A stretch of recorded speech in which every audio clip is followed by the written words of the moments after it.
மலைக்கு சென்ற அந்தகன் அந்த இயற்கை எழிலை ரசித்தபடி இருக்க, அங்க தியான நிலையில் சிவபெருமானும் அவருடன் பார்வதி தேவி இருக்க, அவரின் அழகை கண்டு வியந்த அந்தகன் பார்வதி தேவியை மனைவியாக்க விரும்பி அவரை அழைத்துச் செல்ல முற்பட்ட போது, சிவபெருமான் தன்னுடைய சூலாயுதத்தால் அந்தகனின் நெஞ்சில் குத்த, அந்தகனின் ரத்த துளிகள் நிலத்தில் விழுந்த போது அதிலிருந்து ஒவ்வொரு அரக்கர்கள் தோன்றினர்.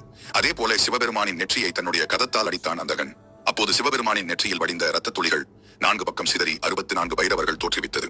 அதேபோல் சிவபெருமானின் வேர்வை துளி நிலத்தில் விழுந்து அதில் சாமுண்டி தேவி என்ற கன்னிகையும் தோன்றினார். மீண்டும் சிவபெருமான் தன்னுடைய சூலாயுதத்தால் அந்தகனை குற்றி மேலே தூக்கினார். அப்போது அந்தகனின் ரத்தம் நிலத்தில் விழாதவாறு சிவபெருமான் சண்டி தேவியிடமும் பைரவர்களிடமும் இரத்தத்தை குடிக்க கோரினார்.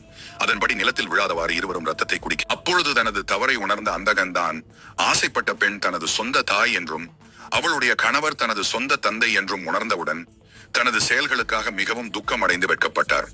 அவர் மன்னிப்புக்காக சிவனிடம் மனதார பிரார்த்தனை செய்தார். சிவன் அவரை மன்னித்து கணங்களின் தலைவராக ஆக்கினார்.